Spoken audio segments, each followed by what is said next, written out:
I'd say it's a bit of a bargain. Tech exhaust, fast hot hatch, get yourself one of these.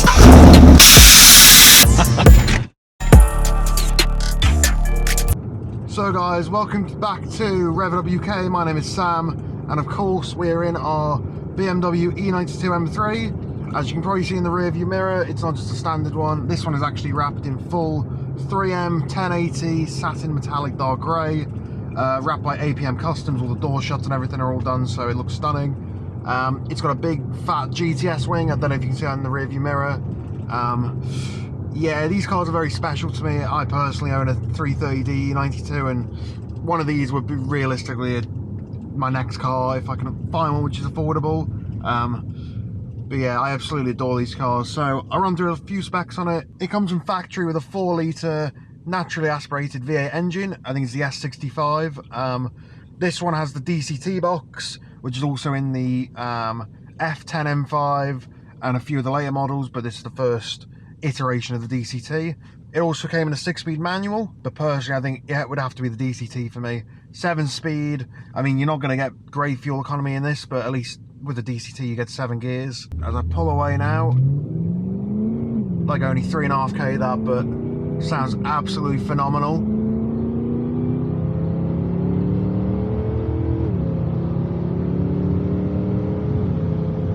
Yeah, you just can't beat the V8 soundtrack. So this specific car, it's a really nice option car. It's got splitters all around. It's got the M359 wheels, which are from the M3 competition. Like I said, it's got the big carbon fibre GTS wing on the back. It's got a Manhart exhaust. Not sure if it's the full system or just the back box, but that will all be up on the advert. Obviously, it's got this retrim steering wheel with the triple M stripes at the 12 o'clock marker, flat bottom, which is really nice because the M wheel on these, it's nice, but it doesn't look any different really to my wheel in my just regular M Sport. So having a nice textured wheel with these nice hand grips really do add to the experience in here. All the dash here has been wrapped in the same colour as the outside, satin metallic dark grey. Obviously it's got the M-style wing mirrors, which have the little aero fins connecting to the doors.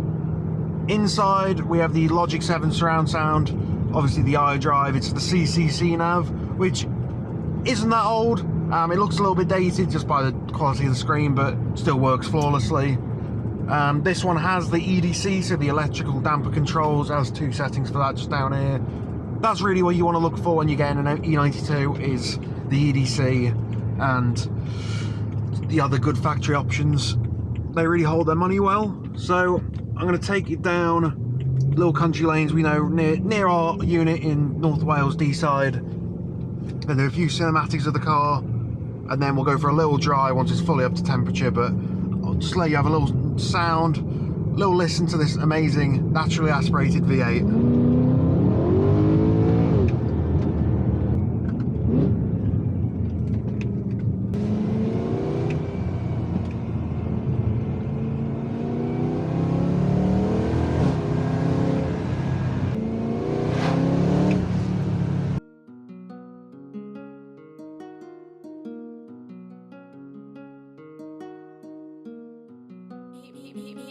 You got the hit though.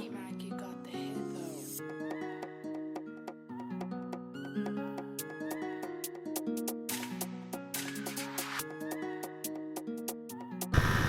So guys, here we are outside the E92 M3.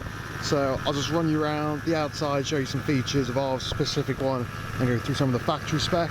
So I know, elephant in the room, the splitter, but don't worry, our customer who we bought this from has given us another one in the back of the car. Well, it's in the showroom now, so ignore that. I know personally on my car, I've shattered the splitter exactly like that. I might put a picture up on the screen now, but yeah, don't worry about that. We have a new one ready to go on. We just haven't got around to it yet. But moving on from that, the lovely metallic satin dark grey wrap done by APM Customs, the 3M wrap. It's been on for I think just over a year now, so the quality on it is still absolutely stunning. All the door shuts are absolutely perfect, as you can see, done by APM Customs just down there. You would never know it's this colour, obviously, apart from this little area here. Colour underneath is Silverstone blue, but personally the satin metallic dark grey is what I'd go for. So onto the wheels, we have the lovely M3 competition wheels, the M359 ones in a satin black, absolutely stunning wheel. I have similar ones on my car just because I love them that much. Blue brake calipers, obviously the BMW blue. Side skirts extensions, I believe they're Maxton as well to go with the front splitter. M3 style wing mirrors with the little fins which just set the car off well. And for me, the party piece of this car is the back. So you obviously have the GTS wing, which isn't to everyone's taste, but I think on a car like this, which looks this stunning, you literally can't go wrong having a massive wing like that. So full Manhart exhaust on it, as you can see just there. Sounds unbelievable. So this is a 2009 model, so it does have the pre-facelift rear lights with the more line style as opposed to the swoops, but still look great for its age, being just over a 10-year-old car. Carbon fibre roof, which, much like the other bits, just set the car off absolutely well. Moving inside, we of course have the steering wheel like I mentioned before. You'll be seeing more of that though when I'm on my drive. I'll talk you through how it feels.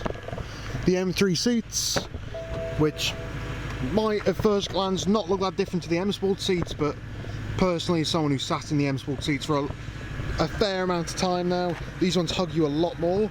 It's nice to have a little bit of support by the shoulders, and obviously the nice M leather and the M stitching. Another feature I find really great is the hump. I know it's a funny name, but I believe BMW call it themselves the power bulge. I know, a little bit strange, but that's what it's called. You can really see that when you're driving. Hopefully the camera inside will pick it up. Like I said, compared to my car, which obviously doesn't have that, it's a nice change to see the bonnet from the actual interior. It's a little sun strip, similar to my car. This just sets it off nice, makes it look very aggressive and track ready. But yeah, this is the outside of the E92, guys. I'll take it for a little spin now and let you know the driving impressions of it. Right guys, so obviously just done a little bit outside the car. Gonna bang into DS, so obviously it has the little DCT shifter and this little selector here like on the M5s and like other DCT cars. You can adjust, just as you can see on the dash, how aggressive the shifts are. Obviously we're going to put it into the most aggressive mode because it's an M3, it's meant to be driven like that. We're going to leave EDC and power standard for now, but once we get going I'm sure we'll have a little play with the different modes. Just moving off, the steering is nice and light, like nothing too heavy, so it's not a chore to be moving around at slow speeds. Like I said, outside the car you can see the bonnet bulge quite clearly from inside, which I just find is an absolutely stunning touch.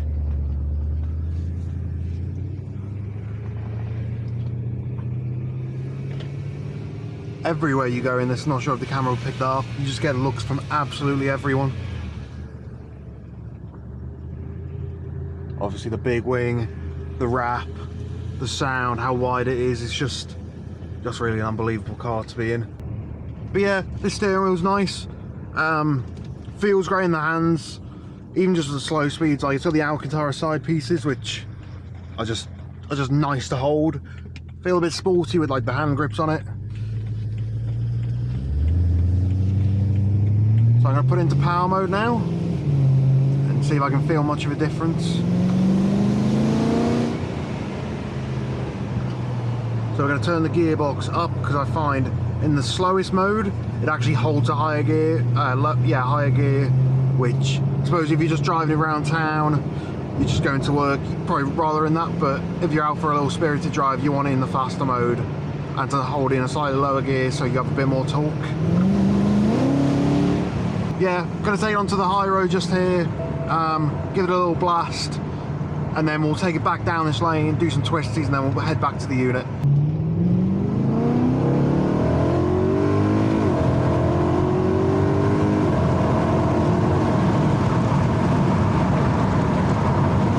So a little acceleration then, up to the speed limit.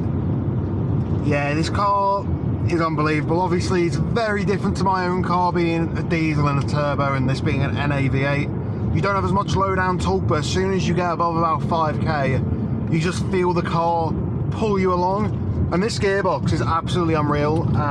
My car has just the regular ZF 6-speed, which you can't get in the M car, but wow, the change of gear, the speed of it is unbelievable. But when you change gear, it really like punches you in the back. I know Cal's got his M4, and that's why he said a few times that when you change gear with the DCT box, it's literally like being punched in the back, which, I mean, I wasn't even at red line then or on full throttle, and it was like being punched in the back, which for a car like this, that's exactly what you want. You don't want one of these stupidly fast 12 speed autos.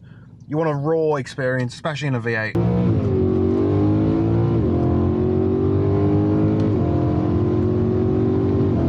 Like, those gear changes are ballistically fast. In 10 years, when combustion engines are fading out,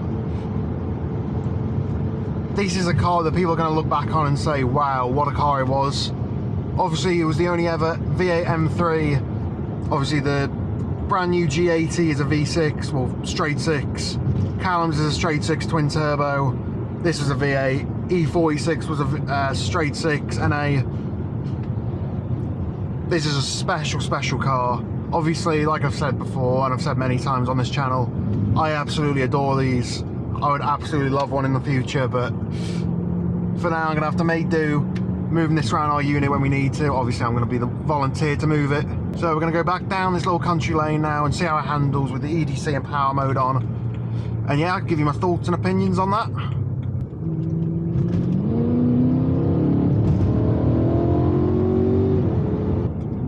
So the steering on this feels really nice and direct. You can really feel where the wheels are going when you turn the wheel. On some newer cars, mainly because they have so many driving modes, so you can put them in comfort and the steering's really light, you kind of lose touch with where the wheels actually are on it, which on a car like this you want to know exactly where they're going, because it can get a little tail happy.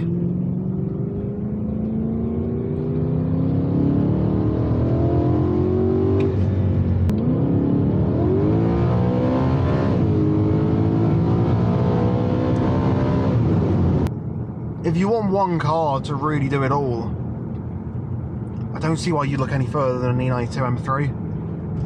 And with prices going up on these, they're creeping up slowly, they're not going to rocket up or anything, but people will look back in 10 years and I'm sure they will say, wow, what a car this was and why didn't I buy one? So this one is on our site, Instagram, all that, for £23,000. But in my opinion, that's an absolute bargain for what you get. The looks, the performance. Just went past a regular E92, and I know when I get back in mine at 5 o'clock today, I'm gonna wish I was getting into this. And if that's not a big enough reason to come and buy this, I don't know what is. Blip it down some gears.